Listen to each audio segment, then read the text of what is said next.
Habari Ghana. Welcome to the third day of Kwanzaa, Monday, December 28th. Ujima is our principle today, the collective work and responsibility of each of us. And it is to build and maintain our community together and to make our brothers and sisters' problems our problems and to solve them together.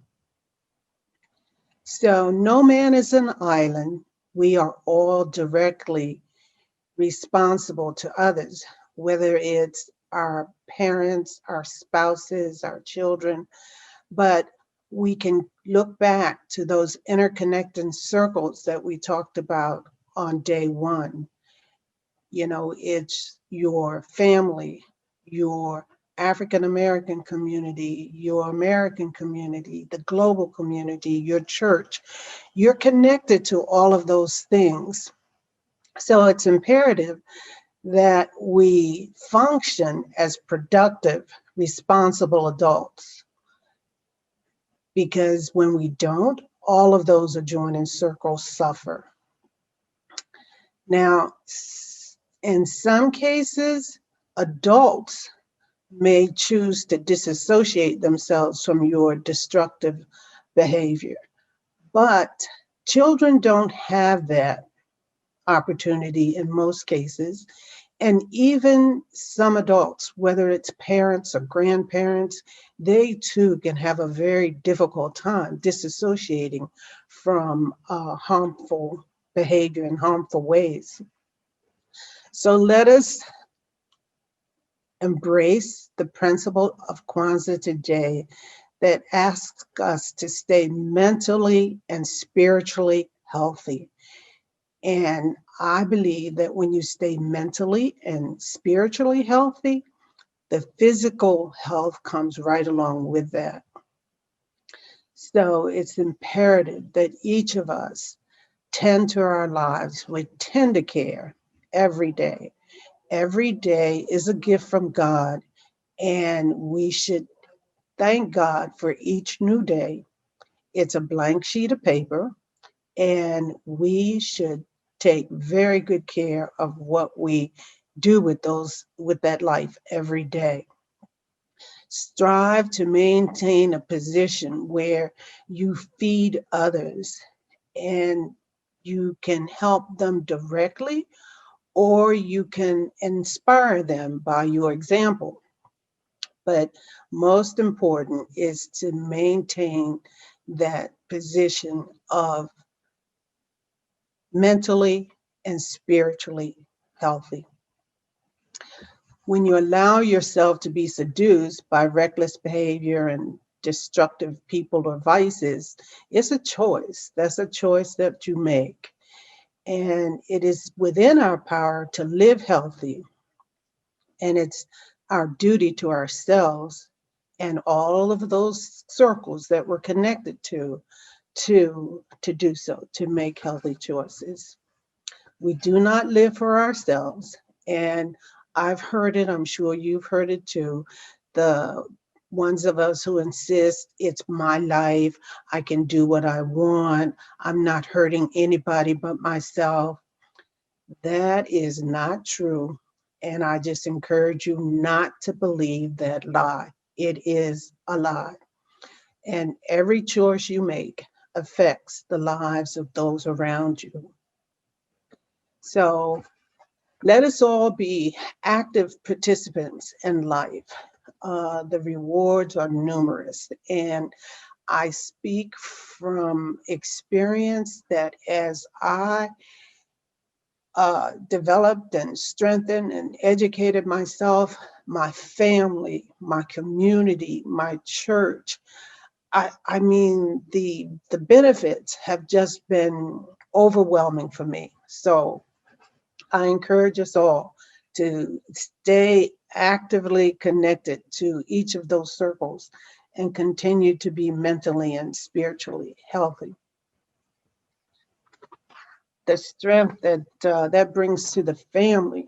I mean, our saying for years has been, a family that prays together stays together. Well, that is a principle that Kwanzaa also embraces. So family ties are so important. Um, so that's more of our collective responsibility. And then the work side, the collective work, is what we do in each of those communities. So we need to be compelled to do something whenever we witness injustice or lack in any of our communities.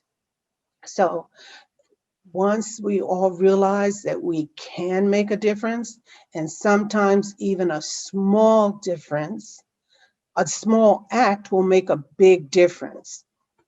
So you can do things like write letters to your government officials, your congressmen.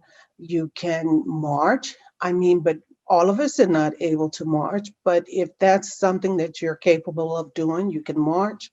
You can become an informed voter, canvass others to vote and inform them so that they will be informed voters. And then, of course, you can always donate time, you can donate money, and just always be ready to do something. All of us have an expertise. Even to donate your expertise is such a blessing to your community. Jim right now is donating his expertise to his church community.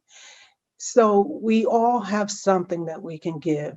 And please look for every opportunity to give a hand. Whatever you achieve, you have to credit the many people who helped you in the process. And it's parents, grandparents, teachers, whoever, coaches, mentors, remembering remembering and giving thanks for the courageous African Americans who lived before us and put their lives on the line so that we could be free today. I am forever grateful for the men and women who struggled to bring about the Civil Rights Act of 1964.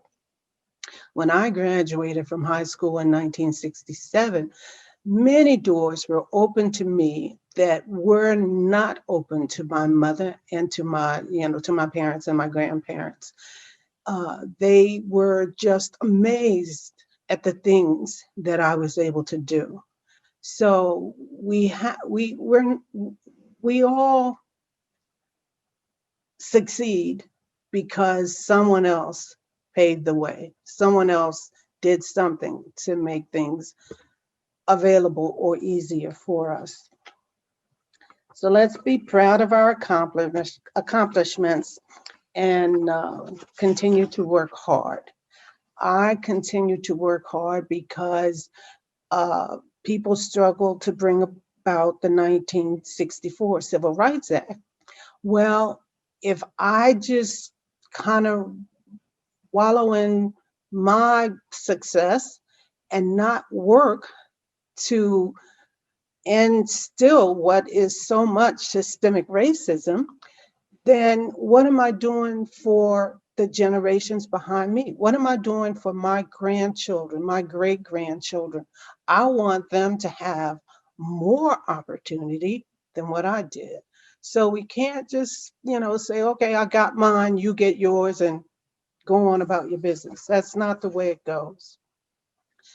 So today's meditation for me, I've read the Daily Bread, and it really is an excellent example of Ujima. So I'm going to read it.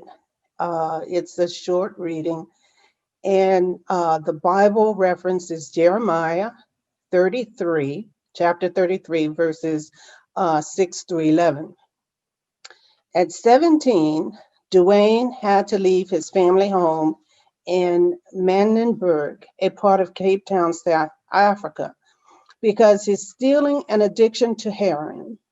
He didn't go far building a shack of corrugated metal in his mother's backyard, which soon became known as the casino, a place to use drugs. When he was 19, however, Duane came to saving faith in Jesus. His journey off drugs was long and exhausting, but he got clean with God's help and with the support of friends who are believers in Jesus. And 10 years after Duane built the casino, he and others turned the hut into a house church. What was once a dark and foreboding place now is a place of worship and prayer. The leaders of this church look to Jeremiah 33 for how God can bring healing and restoration to people and places, as he's done with Duane and the former casino.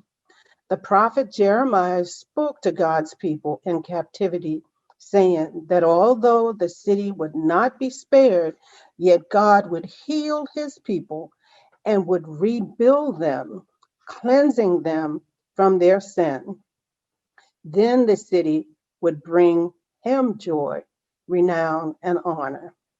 When we're tempted to despair over the sin that brings heartbreak and brokenness, let's continue to pray that God will bring healing and hope, even as he's done in a backyard in South Africa. So I did the research for my little speech today, and then I read that, and I was like, oh, that's so perfect. So now, before I sign off, I'm just going to give you a few things to think about as we embrace the principle of collective work and responsibility. So, do something to help or give encouragement to your fellow man. Remember someone who helped you along the way to accomplish a task, mentored, or just gave you some good, solid advice. Remember when you help someone. Let someone know how much you appreciate their example of living healthy, mentally, and spiritually. Express joy and or appreciation that someone is a part of your life. Consider what you might be able to do in the immediate future to lend a helping hand. If I can help somebody along the way this day, my living will not have been in vain.